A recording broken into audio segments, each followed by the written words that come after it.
Hello everyone, it's Ash here with Blue Light Cigars, and today we have something a little different for you. As you can probably see on the screen here, I've got my brother Kieran and my best friend Ollie. You may hear me refer to him as Twog, it's kind of like a nickname that we have. And we're doing something a little different today. This is the first time I've ever done this type of format, so a sort of podcast style format, where we will be reviewing the Davidoff Puro Dominicano. And we're going to be smoking all three vitolas. So myself smoking the short robusto, and then my brother smoking the Corona Lager, and then Ollie smoking the Perfecto. This is not a scripted podcast. It's going to be off the cuff, so if it feels a little unnatural, if there's any ums and ahs or areas where I would normally put in some cuts and edits, please forgive that. This will be a longer form video than you ordinarily see. But yeah, let's just take it from there. So, boys, feel free to introduce yourself. Right, yeah. As mentioned, I'm Kieran. I'm Mr. Blue Light Cigars brother, and let me tell you, I'm looking forward to this Puro Dominicana. Your master's probably one of my favourite cigars, so to have something from that house of blend and part of that series is very exciting. Yeah, I mean, again, like Ash said, I'm Ollie. I've been smoking for a little bit less time than both of these, but still like feel like I can hang. I think I've had the lager before as well, which I think might help out with this, so I can kind of get experience that I've drawn from. But I'm excited to try the Perfecto and see what it's like. Cool, amazing. Yeah. So no, you are right. The last time I think that we smoked, well, not the last time, I think the time before was, you smoked the Corona Lager. So yeah, I have also smoked the short robusto before. So this is my second time smoking it. But yeah, we're just gonna. We thought this sort of format would be something a little different, where we're smoking all three vitolas available on this cigar, but all in one video. So if you're looking at this cigar and you're not quite sure which vitola to get, maybe this video is going to help you. And if not, maybe it's just something just to sit back and relax and watch something. So, for anybody watching, I usually look at the camera when I'm talking, but obviously I'm looking at the boys here because I got them on my monitor. So if I'm not looking at the camera, now you know why. So yeah, first impressions. So like I said, short robusto. So for me, on the foot, I'm not getting anything standout.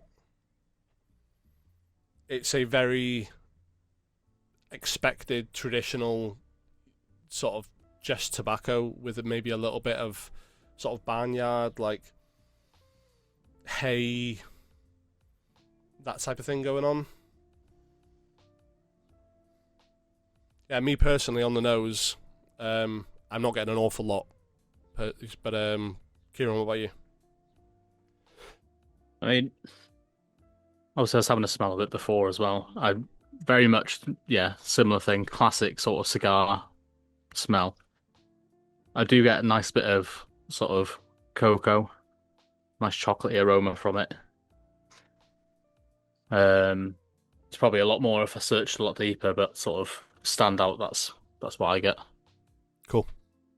Yeah, I think I'm closest to Ash. I'm not getting anything that's super stand out for myself. Maybe it's super earthy, which I mean, all tobacco products kind of have that tinge that kind of runs throughout. But I try not to look at the notes of other things before I go in because I feel like it almost maybe skews you what you're expecting to find. Do you know what I mean? But no, I mean, it's almost got like a bit of sweetness to it. I don't know if that you could even go close to that being chocolate or dark chocolate or something like that. Like that kind of sweet, bittery like essence. Mm-hmm. But no, that's what I'm getting. Smells really nice on the nose. So maybe more like when you talk about that sweet, maybe more like a sort of like a cocoa, dark chocolatey. Maybe something like that. Yeah. Okay. Yeah. In terms of the cigars, I will put like something over the top of the video here when I'm talking now, but what I'm talking here, the short robusto, it is a 4.5 by 52. It is described as being a full-bodied cigar, but there we go. There it is there. Kieran, if you go ahead, show us yours. Yeah, so I got the Corona Lager. It's coming in at 5 3/4 inches, and it's described as a medium to full-bodied rather than a straight-up full-bodied. What ring gauge is that one? Have you got that one? The notes there. That's a 44, yeah. 44. And the Perfecto, sitting at about 5.5, 50. They say it's about a 60 to 70 minute smoke. So, but looks nice. It looks nice. So I need to either slow down my smoking, or you need to speed up your smoking for this video to We'll finish see. on time. We'll see. We'll see. If my past record's anything to go by, I'm going to have to slow mine down anyway. Well, that's for sure. Yeah, that's the one guarantee here. Yeah. All right then. Well, without further ado, let's get a cut, let's get a light, and get into the Davidoff Puro Dominicano. Let's do it. Always exciting. Obviously, you guys have had this cigar before, haven't you? But from a manufacturer that I love so much, and specifically from a range that it's just absolute heavy hitter after heavy hitter. It's just so exciting to get into something like this for the first time. Yeah, so this is your because you've been talking about this cigar for a while, haven't you, as well? So since it was announced and released and everything, I really wanted to try it. So good opportunity. So for those watching at home, both myself and Kieran are big fans of the Davidoff Black Label range, which is obviously part of their Discovery range. So that the likes of the Yamasa, the Escurio, the Nicaragua, and then the limited edition 2022, which they released, which is obviously a blend of all three. So for Davidoff to come out with something new to add to that range, I was pretty excited by it.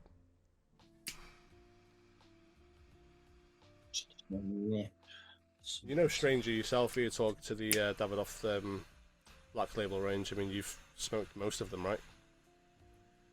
I think so. I think I've danced around quite a few. I mean, I got those ones by accident, didn't I? Before, and it ended up. I think it's one of those things that's a bit funny looking back, because only my journey now, I would say, has started to kind of grow into new world cigars and things like that. Sure. And maybe enjoying that complexity more. So it's like, I kind of think I would love to go back and retry them, maybe with a different palette than I do have now. Do you know what I mean? It's quite interesting you say that, actually, because one of the things I did want to sort of table and get your guys' opinion on is if you were sat in your journey again, getting back into cigars for the first time. Obviously, everyone makes a few things that you look back on, you go, God, how did I treat the cigar like that? Or how did I, smoke this or that? What would you do differently if you were starting your journey into cigars again? That's a great question. I mean, if you don't mind, I feel like my answer is probably the easiest to get through, because I think mine was almost. I don't want to call it perfect. Do you know what I mean? Because I think perfection is kind of like opinion based on what you want. But maybe for me, it was a really good intro. I mean, obviously, Ash had talked about it for a long time. We'd been friends for a long time, and when something kind of always interests you, and then eventually going like, man, I want to try this, and then Ash was immediately like, boom, let me help you out. And then, I think I was avoided all the mistakes that you probably would do if you were just learning it by yourself. Things like make sure that I'm eating properly, that I have kind of drinks on hand, and prepping myself for that kind of different experience. I mean, like I've smoked cigarettes before, but this is obviously something so different with a higher amount of nicotine. So you kind of almost have to prep for that if you're not a smoker like I was. I didn't smoke anything daily before, no vapes, no cigarettes, nothing like that. So I think I was like luckily prepped by my friend who was quite deep into it about maybe what I should be doing. And I think that gave me a really good experience at the start. I think me and Ash looked back the other day about like what I'd smoked in the start in my kind of sampler packs and stuff like that. And now it's like mental, because I feel like I had no idea how probably good those cigars were. Yeah. Do you know what I mean? Also, like the cost price for those things have jumped up as well. So it's like I don't think I'd change. I don't think I'd change what I did, but what I will say is that I think I would have liked to. I should have began to explore New World cigars a little bit earlier on than I have. But that's where I'm at. Fair. I don't know. I kind of personally think that, not to veer away from the subject, but I think the time that you found non-Cuban cigars, I think was exactly the right time for you, because I think perhaps had you gone into that sooner than when your palate has naturally developed to accommodate that, maybe it would have put you off it, and then you hadn't continued down that sort of cigar journey. So for those wondering what we're on about, so Ollie pretty much only smoked Cubans. Had he, that's not a true statement. I mean, he did smoke non-Cuban as well, but his palate was definitely veered towards Cubans in terms of a creamier, smoother smoke, a lighter smoke. Whereas now he's getting much more into a kind of a medium-bodied, a little bit of spice going on, a bit of complexity with a cigar. One of your most recent standout ones being obviously the Perdomo Champagne, for example. Yeah. Back onto the question, though, I think for me, I don't think I'd necessarily do anything different, because I kind of started out alone and kind of made the mistakes. Thankfully, none of them too costly at the time at which I started smoking. But I think if there's one thing I could go back and change, some of the cigars that I had early on. I mean, I had a box of Cohiba Secretos, and I had the Magicos, for example, and which is a very expensive cigar now, and a few Robustos, and I had a Behike one time, and I had, when I think of some of the cigars I've had, I had them at a time that I didn't, one, have a real appreciation of what I had, and then two, I've had multiple boxes of Cubans that I didn't understand about aging. Now, aging is not something that I typically do with cigars, particularly, and it's one of the reasons I lean towards non-Cuban, because they come aged, they're ready to smoke, they're great. With a lot of Cubans, they come quite young, and then that presents its own problems, so they need to kind of sit for a little while to get the best flavour-wise, and I kind of feel like the one box I did age was the Partagas Serie D number 4, which I aged for about 4 years before I smoked it, and they were wonderful. But then I think to the Quaidor Save number 50 that I had, and it was just smoking pure ammonia. It was horrible. So wouldn't change anything.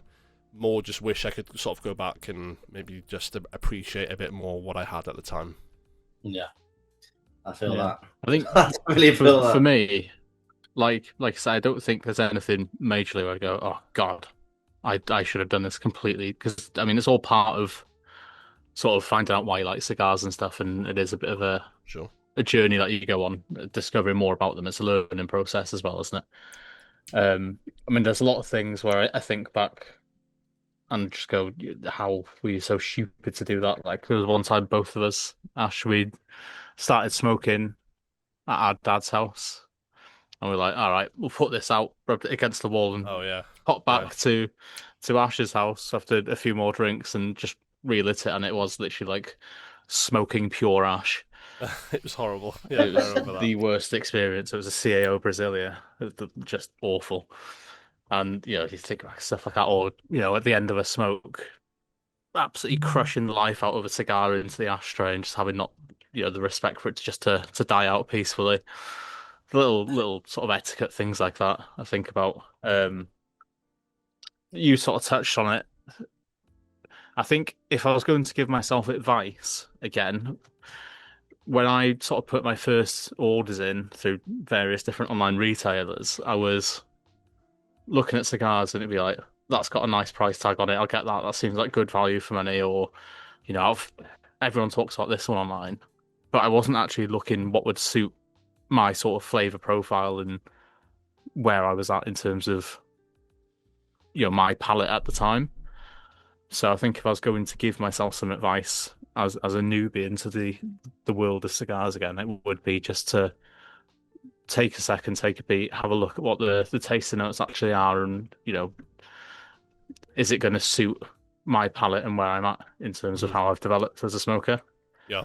Just to get that, not say that I didn't enjoy the cigars that I bought, but I feel like I could have enjoyed other cigars a hell of a lot more. Sure, yeah, but I think that kind of ties nicely into what Twog was saying as well, though. In that Twog had myself that he sort of leaned on advice wise, and obviously you did as well, Kieran. But I think it's safe to say that when you've just admitted yourself that you kind of went off on your own little journey with it as well, and kind of found things that were popular amongst reviewers and YouTube and cigar websites and everything, which is obviously that's part of the journey, isn't it? But I think definitely having somebody to... I think maybe that's the only thing I wish I had earlier on, was maybe somebody to ask questions a bit earlier. But again, I thankfully didn't make those mistakes too early on because of YouTube, really, and joining cigar groups, etc. So, and now you're the YouTube guy. Do you know what I mean? So it's like full circle. I know, with almost 300 subscribers. Yeah, that's good.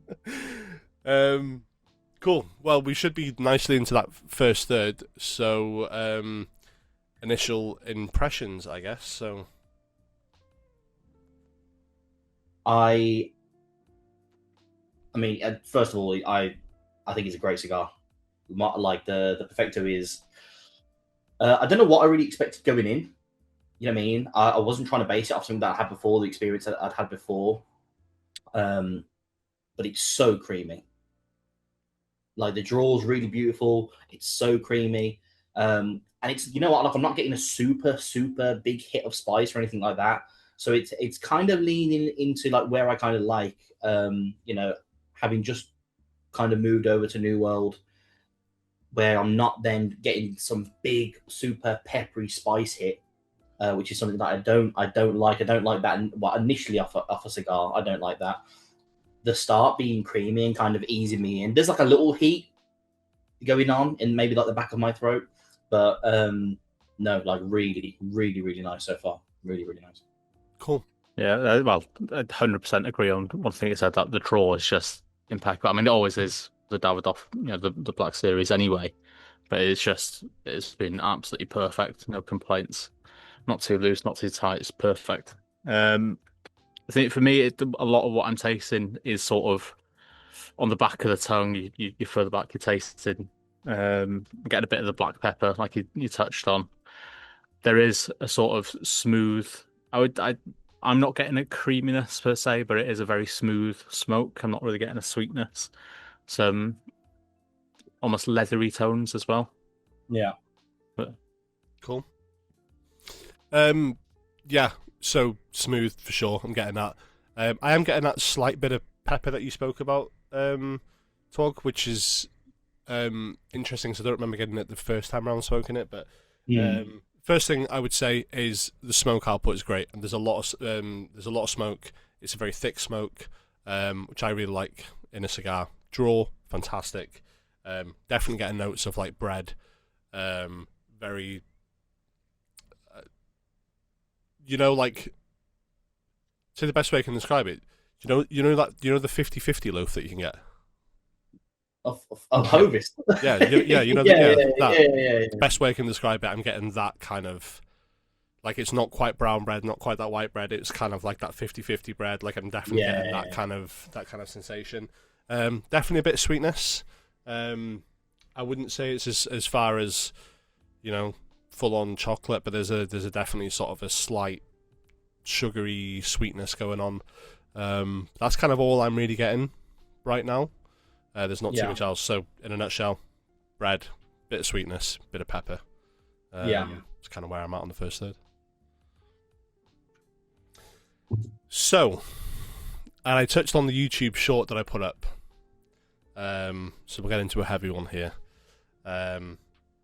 For everybody that's watching, I will have to do a cut at some point because we're using Zoom to record this, and we only get obviously an X amount of time for free on Zoom, so I will need to stop and start, but that'll be the only edit that you will see on here.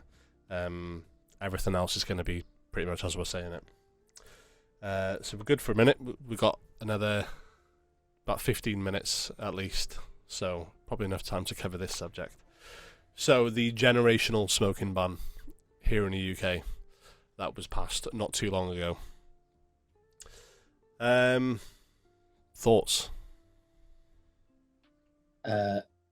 How brutal can we be? Just brutally honest. Shit. That's Say it. your Like, piece, yeah. I feel like it's like I feel kind of lumped in with like cigarettes and vapes and all the rest of the kind of thing as a tobacco product, when I definitely don't think it should be at all. You know what I mean?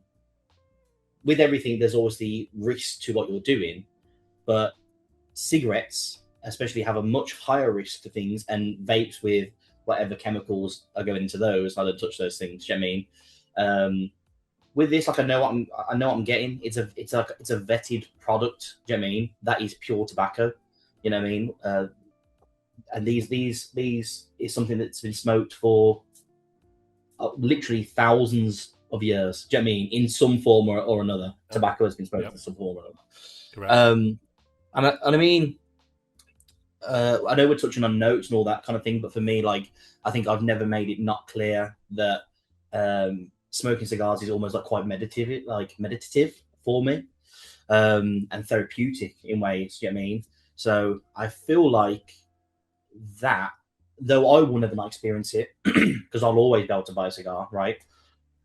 People who are maybe a little bit younger, and when they get to the right age to buy them, or would have been got to the right age to buy them, will never be able to experience that. You know what I mean?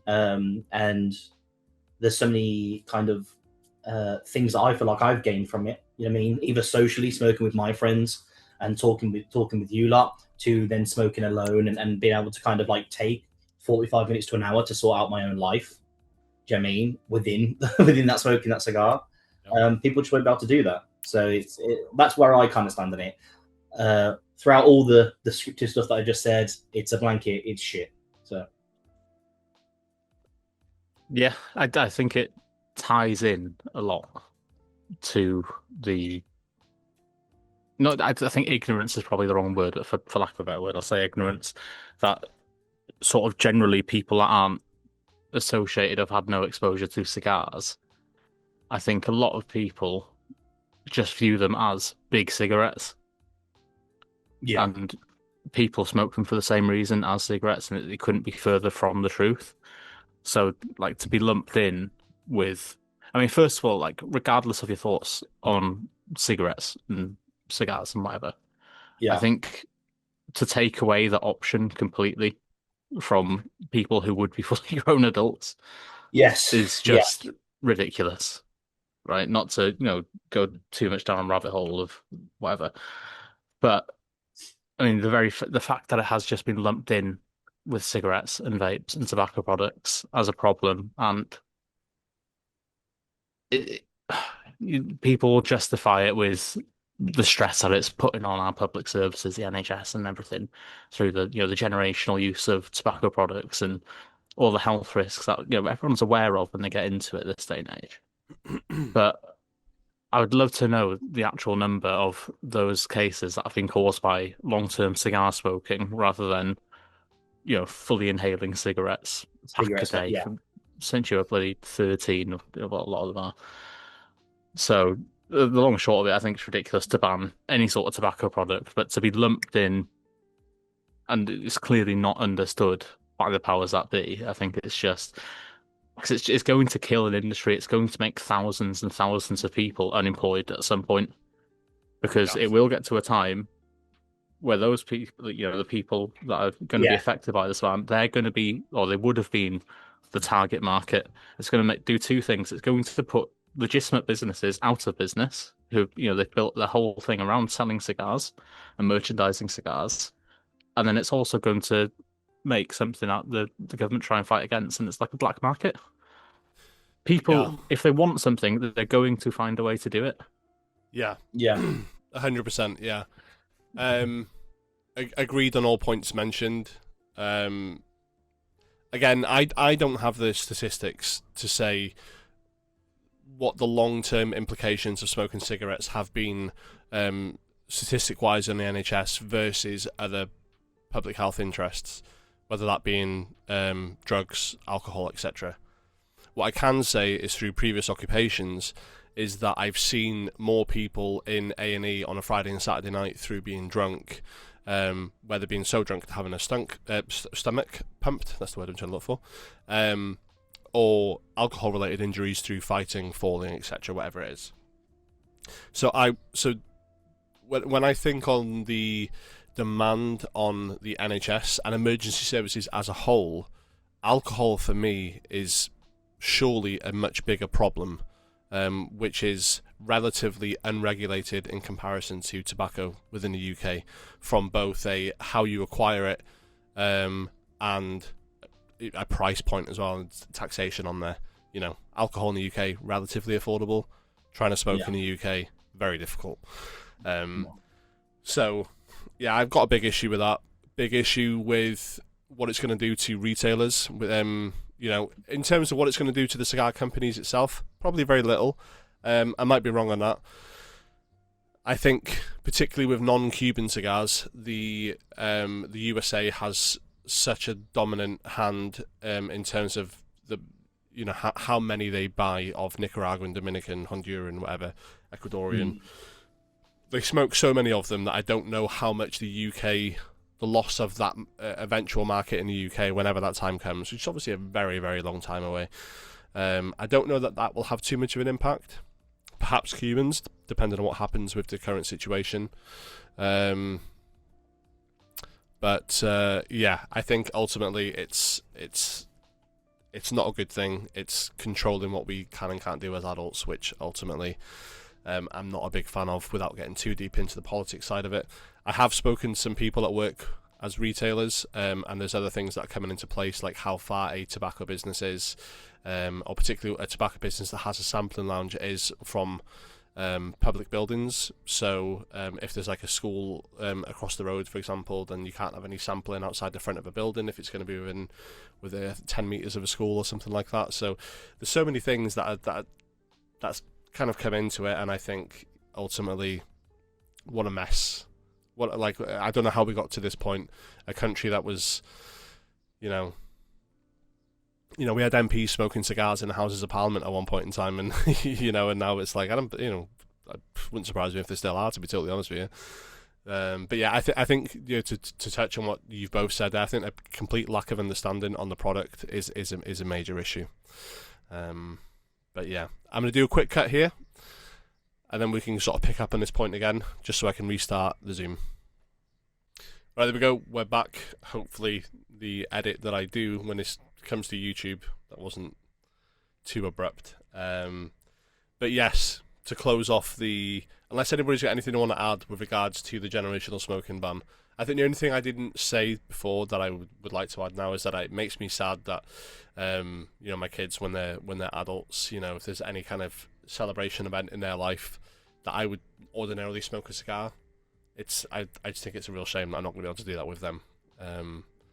So I hope that, as has happened in other parts of the world, I think Canada, was it not Canada, sorry, New Zealand, and I think Hawaii did it at one point as well, where they had a law like this and it was overturned. I know certainly New Zealand did. Do I have that same level of faith that we will? Not particularly.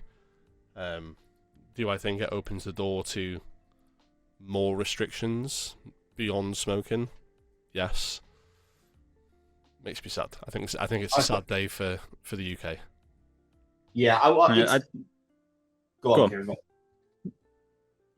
Right, yeah, all I was going to say is, you know, in terms of what they've done with changing regulations with tobacco, like, well, if you go back, do you remember the whole Alco Pops thing? Yeah.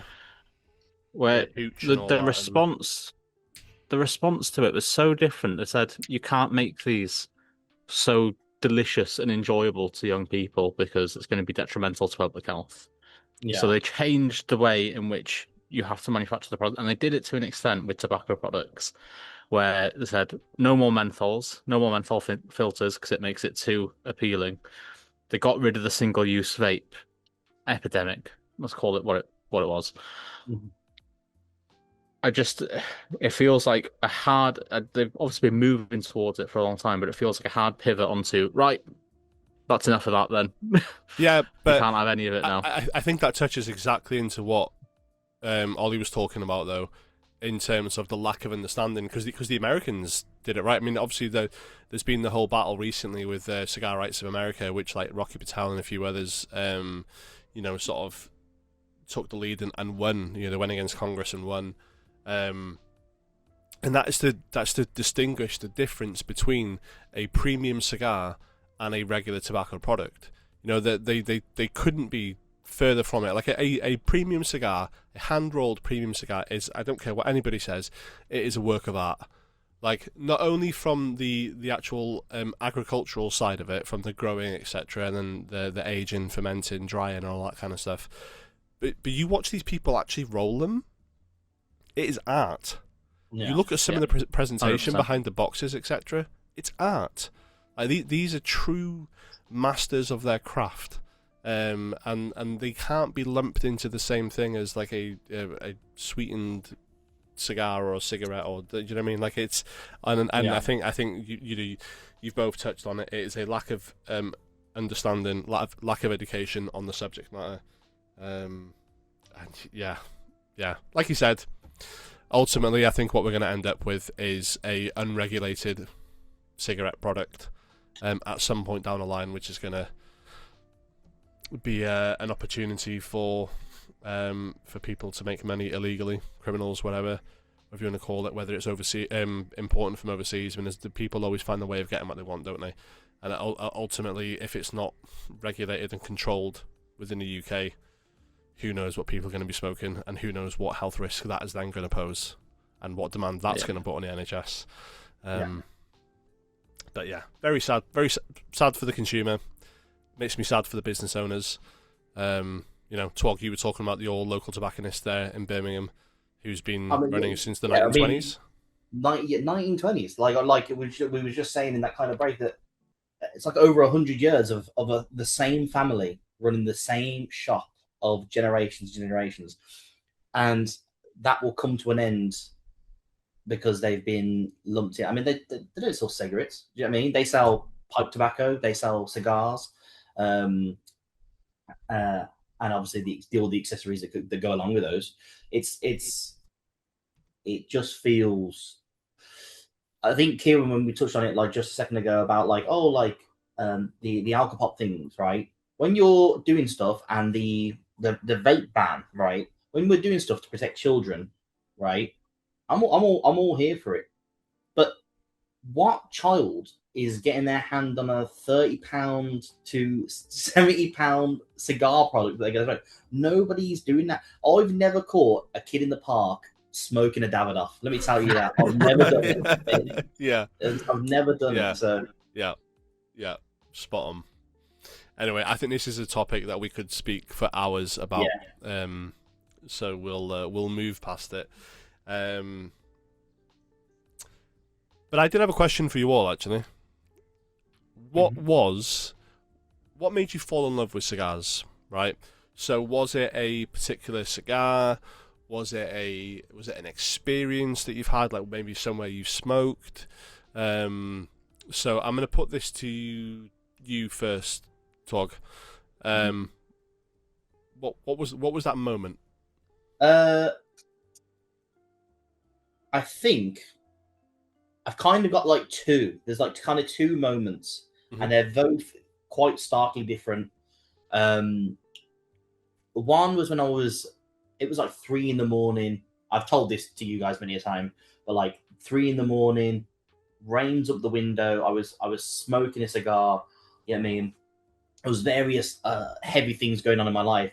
And like I said before, the enjoyment out of it was that I got to sit down. It was quite therapeutic for me to almost like restructure the things I need to, or think about things I need to, or think about how I'm moving forward, right? So that was like a great experience in a solo cigar moment that I think really changed how I perceive them. Because before I was smoking them, we were smoking them socially, do you know what I mean? And maybe I didn't have the care as much as I do now, or the interest that I have now.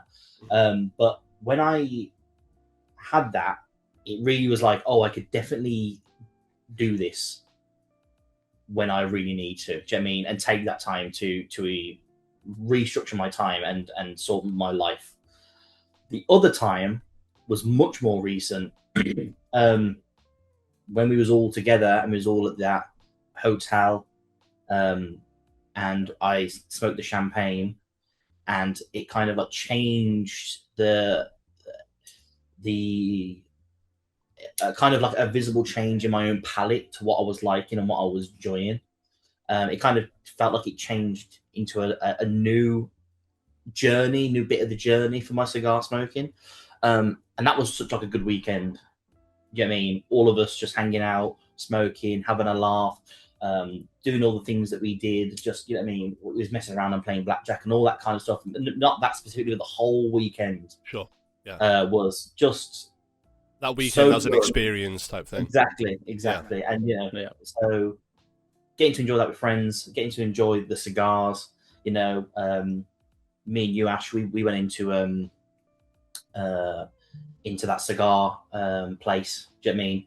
Yeah. And was like, I got to enjoy kind of those experiences and looking around the cigar shops and stuff like that. Like it was the whole weekend just had so much going on. Yeah.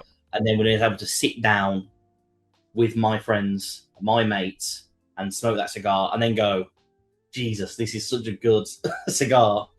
That was like the other moment that I thought was cool. Class. Do you know what I mean? Cool. What about you, Kieran? Yeah, I think for me it's I couldn't pinpoint sort of like one thing that's like, wow, yeah, now I'm in love with this now. It's been a culmination of a lot of different events and different smokes and different experiences. The earliest one I remember was being a young 7-year-old boy in Florida. Yeah.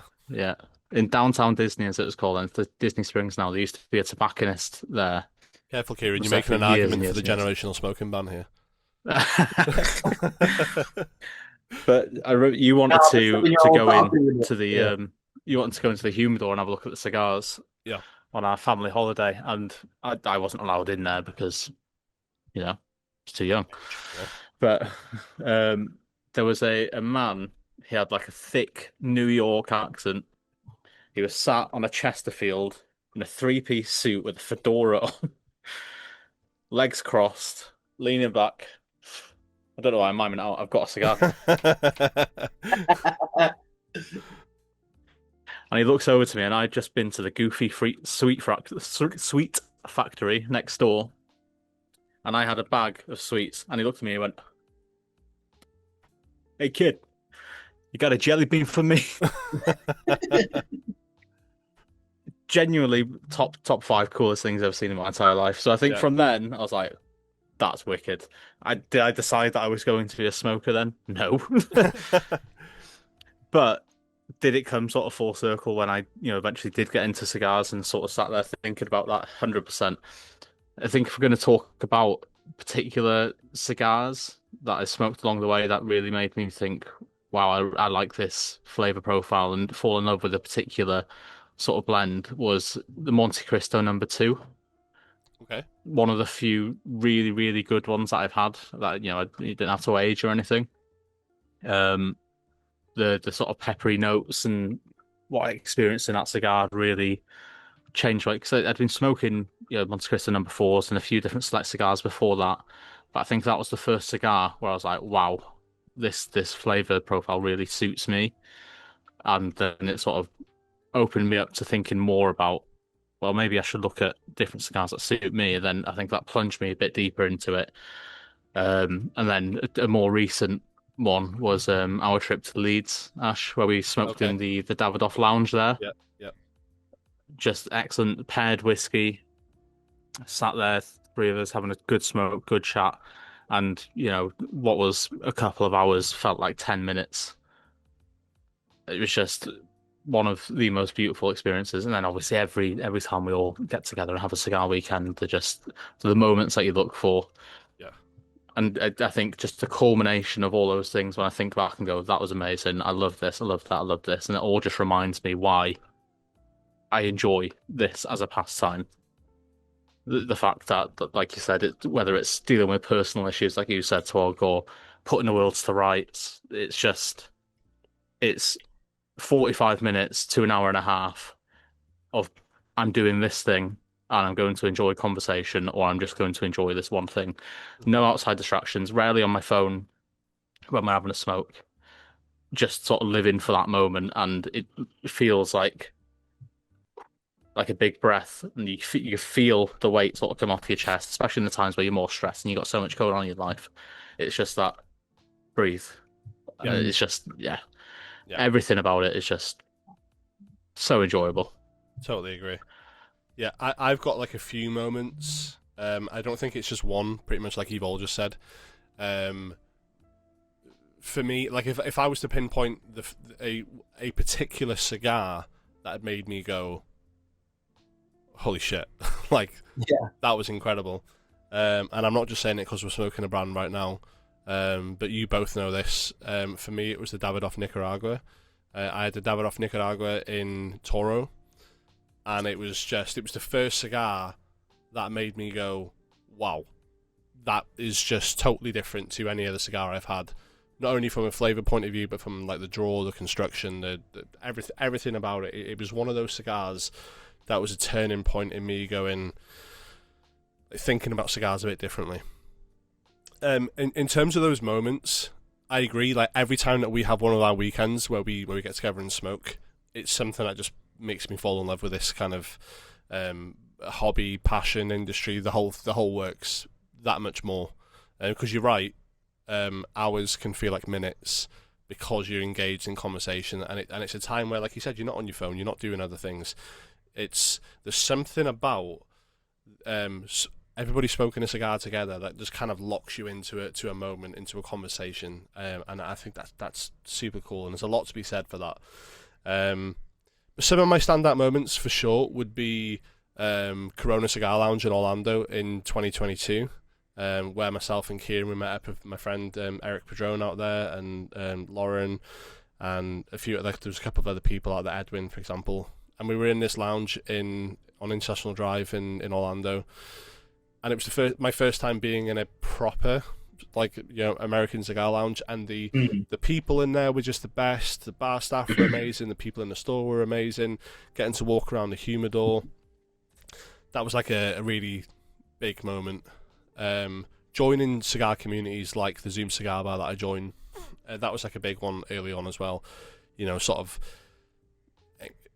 engaging in a community of cigar lovers and hearing their stories and what they like, and learning from them, and kind of sharing all that. That was kind of like a moment for me that made me again fall in love with it. And then I think a more recent one would be, I say recent, 2023, first time visiting the Rocky Mountain Cigar Festival in Colorado. Getting to be in amongst the industry, speaking to some of like the owners of like these various brands or the brand representatives, and being somewhere where there's literally like a couple of thousand cigar lovers, and everybody just being the coolest people. And it's one of the reasons I love the United States for smoking cigars. Like it just, I do wonder how much I would be into this as a hobby in the way that I am now if I hadn't have had those experiences in the States. Because I've definitely not had the same experience in the UK. I've had some great experiences, but not the same ultimately. So yeah, Davidoff Nicaragua, and then a few sort of standout moments that made me really fall in love with it. Yeah, that's a good. When you were saying that, it's something that sort of sprung into my mind as well. Like, obviously, my exposure to it is more limited than what you've experienced with the cigar bar and attended that so much more, and the cigar festivals and stuff. But the sort of stark difference in the community feel of sort of US cigar smoking and how it is, like, not just a blue collar thing, but it feels like more of a blue collar thing. Where I think in the UK, I'm not saying that it's just by and large all like this, because I know that there are several different tobacconists that have great communities. But I think the sort of overarching tones of the UK is that it's more of an elitist hobby. It's something that the more wealthy people get to do, where partially due to the prices and the import taxes that we face in the UK, but in America, it's the ultimate sort of like leveling tool. Like, you are both there to enjoy this tobacco product. You're not there because you work in the same business or the same industry, and the sort of amalgamation of every sort of different character from different walks of lives come together and sharing stories and sort of bonding over their love for cigars. I think it's just an excellent thing, and that in itself to me is like, wow, yeah, that's something I want to be a part of. Yeah. Yeah. Yeah. That sort of segues nicely into one of the things that I wanted to talk about, actually, was to do with the UK cigar scene. Because there is a perception of it, and I think to some degree, not across the board completely, not at all, but to some degree there is a perception of it's snobbery. And I think ultimately it depends on where you go, right? Because a lot of what we refer to as lounges, which obviously in the UK, for anybody that doesn't know, we don't have cigar lounges in the UK. We have sampling lounges. A sampling lounge is somewhere where you go and smoke a cigar to consider the purchase of a box of cigars. That is the legal way that you can basically get around smoking within a business premises within the UK. What we do have more of in the UK, particularly in London, is cigar terraces, where that isn't a sampling area. That is, you can go there, you can sit down, have some food, have a drink, and have a social smoke. But yeah, there's certainly, particularly I think because of the Cuban cigar dominance in the UK, which obviously fetches a higher price point, it kind of lends itself a bit more to a rich man's game. But it doesn't belong to snobbery. We may have mastered snobbery within the UK, but I don't think that means that the cigar scene in total. Me and Kieran both together had a particularly negative experience. I won't name the area where it was, but me and Kieran, many years back now, we went into a cigar store and was very much looked up and down, literally looked up and down. First question was, so what is it, lads? A stag do or a wedding or something, is it? No. No, we smoke cigars. We're here to buy cigars. And it was a very uncomfortable feeling because we didn't look the part, we didn't dress the part. We were there in a t-shirt and some jeans and some regular trainers, and we just went out for a day out. But I've also had some incredible experiences, and I will mention the store of where I've had a more recent incredible experience, and that was in Harrogate in a store called James Barber Tobacconist. So James Barber, the owner, I don't know the exact year they've been around, but it's been an awful long time. They've been there since early 1900s. It's a family-run business. But James and his, I think wife, I'm sure I'm right in saying wife, Rosalie, I went there just because I was there with the family in Harrogate, and I went there for a smoke, and they couldn't have been any more accommodating. Literally the moment I walked up to the door, Rosalie greeted me, said hello, took me through to the humidor, was kind of like, you know what you're doing, I'll leave you to it, if you need anything, come get me. And not in a kind of leave me and forget about me kind of way, but just kind of like a, hey, I trust you to have a look around. And then little things like going out onto the terrace out front. James was sat there speaking to somebody else, and within 2 minutes of being outside, he was like including me in the conversation, wanted to involve me. And then as I sat there smoking throughout the day, more people came along, and it was just like I met all these new people I'd never met before, and it was like I'd known them for years. So although I've had negative experiences, I will say that particular experience was exceptional, and the closest I've come to having that kind of American cigar lounge experience for sure. Yeah, I think I'm kind of on a similar basis. I mean, I would love to experience a American cigar lounge. Do you know what I mean? That's hopefully soon. With me going to Florida and things like that, that should be definitely on the horizon and coming my way. So I'm super excited to do that. I'm kind of the same. Like I've had really good experiences and really bad experiences. Again, I'm not going to name where or anything like that. It's kind of unnecessary. Mm-hmm. Because I actually think experiences are like people based more than place based. 100%. 100%. you know, because both my great experience and my negative experience come from the same place. One time when I was coming up to you guys, you know what I mean, it's very similar. Oh, is it for stag do? Because I'm wearing shorts and a t-shirt and things like that. And when I started naming off, no, actually, I think I'm here to pick up so and so and so and so. Do you know what I mean? Then it was kind of like the shift, and I think though it ended, or I could say positively, and they were nice. It was kind of only after that I'd shown them that I had some like understanding of it. Do you know what I mean? Yeah, almost And like I thought that proving was yourself. I thought no one should have to do that, especially if you're like a first time cigar smoker, right? And you are going into these places, you want to be greeted with a bit, almost like a bit of a helping hand. Do you know what I mean? What are you here for? I mean, like, you don't want to feel like it's being gate kept from you, do you? Exactly. Like, surely you want to open it up. You want to be as open as possible to open people up to this kind of world. Do you know what I mean? Like, it's cigar smoking is a bit of a niche thing. I think we can all agree on that. So surely you want to be able to display that kind of passion to people. But then, you know, the time when I went with you, Ash, to that place, I feel like it was such a good experience, Yes. super open. The person who accommodated us was so knowledgeable, so open. She was brilliant. She was brilliant. And once she started kind of like understanding that we know no ball as well. She was so open and so like cool. Oh, you should try this. You should have this. You know what I mean? Have you done this? Like, you know, like not myself, but you. And you're like, oh, I spoke to so and so. I went to the Rocky Mountain Cigar Festival. You know, they were like so engaged, and then was like, oh, like you should try this. Have you had this? Like, and talked about their own experiences. And I thought that's exactly what the UK cigar scene should be. Do you know what I mean? It doesn't have to be pomp. It doesn't have to be 3-piece suits and all that. Do you know what I mean? Like, I've never had that for myself. My whole experience has been with you guys, and I don't think you've ever called me in a suit ever. That's not my not my jam. No. So I thought that was the perfect thing. And I actually think that's what I'd want for most people going into these places, looking to learn, looking to pick up cigars. So yeah, those are kind of my experiences. But like I said, experiences are people based. You know what I mean? Not place based.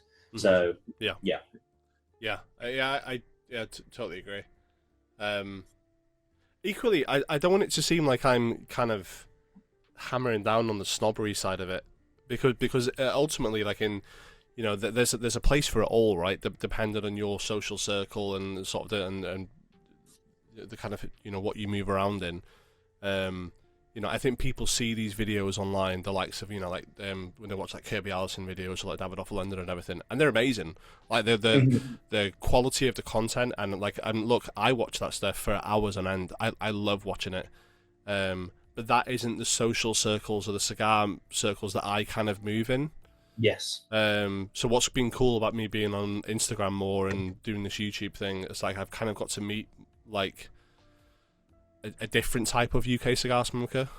Like I think, you know, those that sort of are maybe not quite into it, or those that are outside of the UK, will see those videos that I've mentioned and think that is the standard in the UK. And that is a standard in the UK, but it's not the standard. Like, cigar smoking doesn't belong to the rich. It doesn't belong to those that we would refer to as being snobby. And I don't mean that in a demeaning way. Just more proper than we are. Do you know what I mean?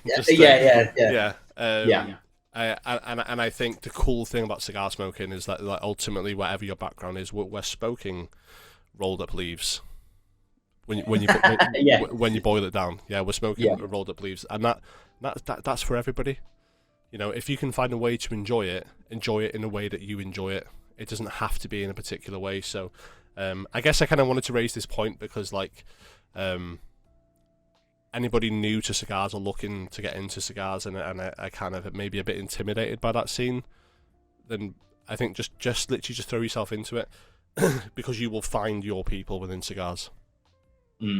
Yeah, absolutely. I think we're nicely. I don't know about the rest of you, but I'm certainly into the second third. Are we all kind of in a very cool? Yeah, definitely. So second third wise for me, I have been having issues keeping this lit. Whether that's to do with, you know, my humidor, as far as I'm aware, has been pretty pretty spot on. I've been keeping an eye on it, but I have been having issues with keeping this lit, so I have had to retouch it a few times. Yeah. Yeah, I mean, I've had the same, but I'll actually say, like, I think this is up there with, like, one of my, like, some of my favorite smokes, like, definitely like top 5. Yeah. That's big, dude. It's I know, like, I like now I've experienced quite a lot of cigars, and I don't like to chop and change too much. I was kind of one track minded before, but this is excellent cigar. It's gone very woody, I would say, for myself. Like, I don't know that kind of maybe like oak or that kind of like dark wood. Okay. Is kind of shining. It's kind of like shining through now. I would say for myself that pepper's definitely like died off. Like, I don't know if that was like 100%. It's gone off. It's give way to like something completely different. Which is maybe the beauty of New World cigars, with a little bit of change complexity. But no, like, mine really enjoyed mine. Cool. I'm very much the same. Definitely getting those kind of woody notes that you've mentioned. I'm definitely getting a. It's funny you mentioned like dark wood. I've gone the other way. I've gone to more towards like a dark fruit, more like a. And I tried to describe this in the last review I did of the Black Label, the Lancero one. I forget the name of it now, but yeah, very much the same. Sort of almost like raisiny, sort of plummy kind of. I don't know. There's that kind of thing going on, but pepper's died down for sure. Still smooth, still good smoke output. Definite sort of woody notes and sort of dark fruits. What about you, Kieran? Yeah, just to touch on what you mentioned about keeping it lit, I've had to relight it once with a good ash on it, but short of that, I've not really had to do much with it. Draws remained pretty exceptional. Yeah, definitely that spice has died off that I was getting. I'm probably getting more now what you mentioned in the first talk. That sort of like subtle creaminess to it. It's remained really smooth. Yeah. I'm getting a few more earthy tones coming through now as well. Probably if I looked quite hard in there, I am getting that sort of sweetness and that sort of fruitiness that you've described, Ash. But yeah, I think the consensus is pretty general. It's more woody, more earthy, definitely a nice sweetness to it. Cool. Yeah. The only thing I would say maybe as a touch on, I kind of feel like I've got these like a thick vein that's kind of running down, and it's kind of where my ash is beginning to split almost immediately. It's not holding as well, and maybe where it's beginning to almost break a little bit. Do you know what I mean? Not too much, but everyone likes cigar to stay together. Do you know what I mean? But that would be my only very, very slight downfall. But other than that, it's super nice. Cool. All right then. Well, I've had a warning come up again. I didn't expect to have to restart it for a third time, but I will do a cut here, and then we'll get the Zoom going again, and then we can pick up on a few other points and then finish on that final third, and kind of wrap her up there. So I will be right back. Okay, so we're back. Apologies, having to stop and start that for a third time there. It's going on a bit longer than I thought we would, but it's the nature of the three of us getting together. Really, we end up talking. So yeah, let's carry on where we are. I know what I wanted to bring up, and I think it's because we've kind of lightly touched in it, and maybe like just for myself, that my cigar journey started with Cubans and kind of stayed in that realm, and now only kind of beginning to slightly move into New World, choosing more New World than I am in kind of Cubans. I'm super interested to kind of know if your guys' journeys have kind of been like that, or like where did you start with Cubans compared to where you are with New World, or do you prefer one or the other, or is there a Cuban that you really like compared to a New World cigar that you really like? You know what I mean? Mm-hmm. Yeah, for me, sort of my first exposure to cigars, and I think it's the same with like a lot of people, most people really. I think when you first hear about cigars, I think about cigars. Cuban cigars are what you learn about. It's like that's the famous Cuban cigar, Yeah, yeah. and but for me, like my journey started with Monte Cristo #4, and it wasn't until probably 5 or 10 smokes in the Monte Cristo range that I started to branch out into New World stuff when I started putting some like bigger orders in. Um, the stark difference for me was there was a lot more complexity when I had my first New World, and at that time, I wasn't really able to pick out all the different flavors. I just knew that there's a lot more going on and a lot more to think about and enjoy.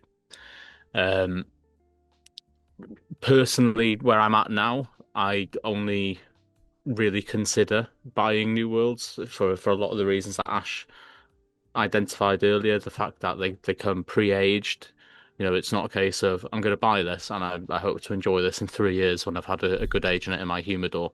Yeah. Like if I'm my humidor isn't. I've only got a 50 count humidor, and I can't remember the last time I was even close to 50 cigars in it. So if I'm getting a cigar, it's because I want to enjoy it imminently. So that's sort of a big driving factor why New World is the choice for me.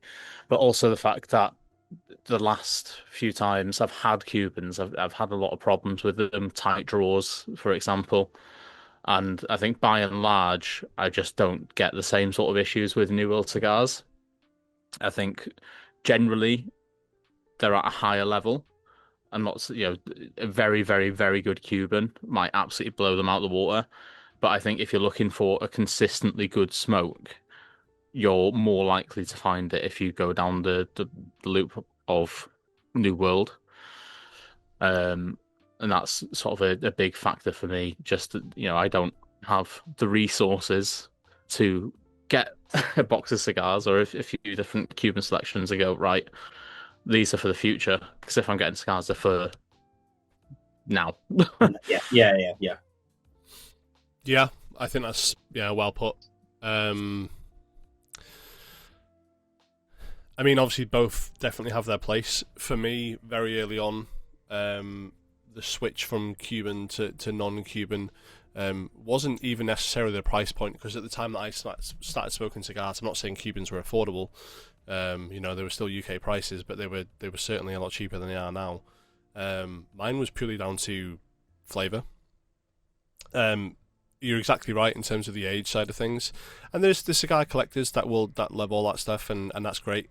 For me, when I get cigars, I want to be able to smoke them and not have to sort of sit 3 years before I'm going to sort of tuck into that box. And I think there's something to be said about generational cigar smokers. I think there's a generation within the UK, like an older generation, that kind of that's what they know, and they stick to it, and they love it, and that's wonderful. But I think there's a younger generation coming through now, where and you don't even have to just look at cigars. I think if you look at things across the board, whether it's food or drink, etc., like the massive boom in like microbreweries and stuff, for example, and like craft beers and stuff like that. I think people like enjoying slightly more complex flavors and like more things going on. There's a lot of, I've heard people when they talk about Cuban cigars and aged Cuban cigars, and they talk about subtleties in flavors, and I think maybe there's less subtlety with non-Cuban because it's a bit more sort of on the nose flavor wise. I'm not sure I agree, and obviously correct me if you didn't actually mean this, Kieran, when you said about like a good Cuban will knock a non-Cuban completely out of the water. I'm not sure I necessarily agree with that. I mean, I agree with you that a good aged Cuban cigar will give any cigar a run for its money. But when I think of like the likes of some Padron stuff, Fuente, even Davidoff, what we're smoking now, Perdomo, whatever, Tatuaje, whatever, right? Like some of those, like Padron 1964 anniversary, like, oh my god, that cigar is just incredible flavor wise. So price point definitely plays a point in it these days. But for me personally, I just like what non-Cuban cigars have to offer. Like I said, that immediate, they're aged already. The just the flavors going on, the consistency, the structure of the cigar. And you touched upon it, Kieran. I think the quality control is just so much higher. Like the steps that they have to go through to be able to pass, to be able to get to our hands from leaving the factories is so much more of a stringent process than it has been in Cuba. Now, whether it's like that in Cuba now or not, I don't know. But certainly in the past, say, 10 years or so, or more, it's definitely been a process of stricter quality control in comparison to Cuban cigars. Certainly that's been my experience of it anyway. Like you said about, having tight cigars, I've had plenty of Cubans that you just could not smoke. Like, and you can have like the perfect draw tool and everything else, and you can do all this work to it, but ultimately it's a lot of effort for a smoke. I just want to be able to cut and light and sit back and enjoy. So for me, for my palate, for what I enjoy, non-Cuban.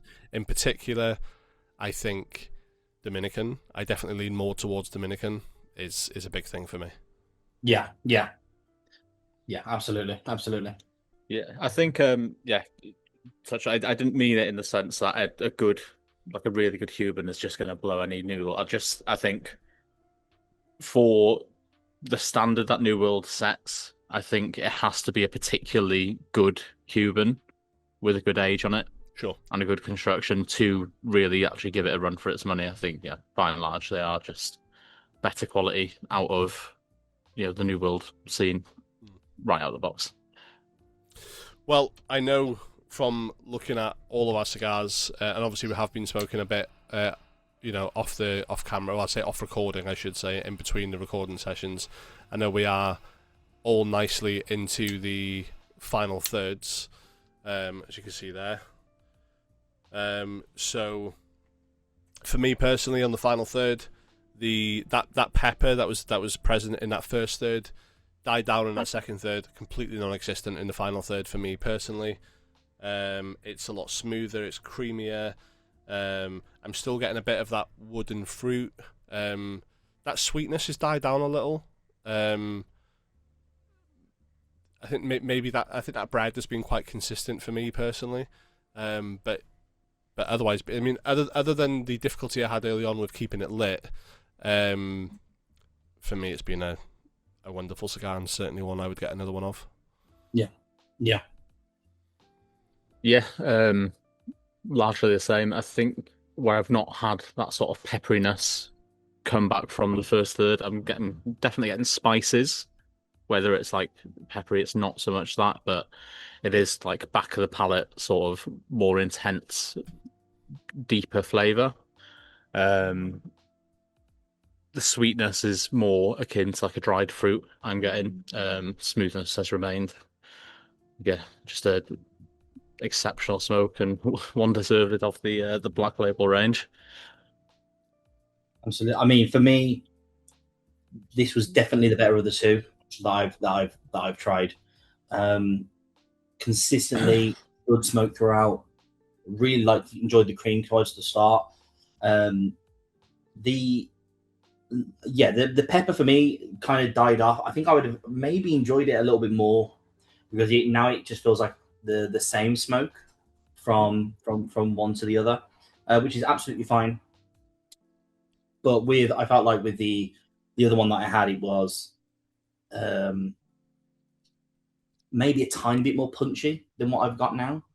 Do you know what I mean? And if you love that in a cigar, that's absolutely fine. If you want a more consistent smoke, maybe this is the Perfecto is the one that you should go for. But yeah, I would 100% go out and seek this to buy it again. You know what I mean? I wouldn't have to have someone offer it to me, or do you know what I mean, choose it as obviously a budget cigar or anything like that. But I would 100% use my money to go off and get it again. Cool. What I will say for mine, just one last thing. When looking at the notes online, it's advertised as a medium to full body. I feel like it is more akin to a full body, whether that's to do with my tolerances or my diet today, or there's a lot of different factors. But yeah, I'm getting more full body out of this. Yeah, I think I would agree. It's definitely more full-bodied than certainly the other stuff within the Black Label range. I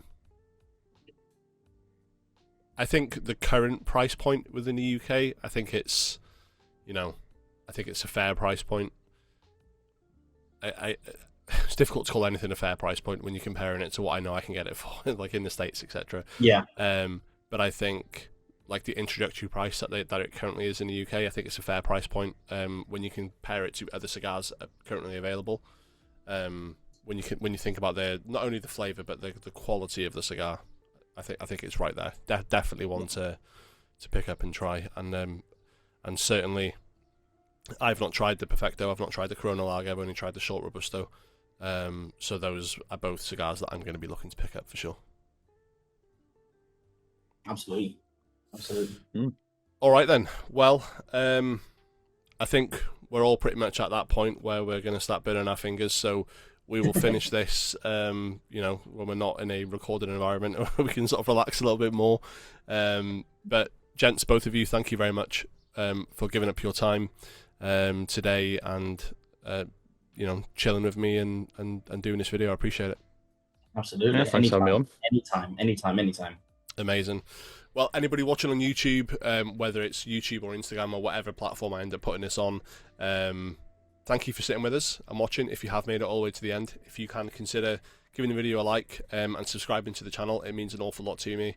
Whilst I'm still trying to get this channel going and growing, etc. So until next time, and hopefully it won't be too long, certainly not as long as this one, I'll see you next time. So peace, have a good one.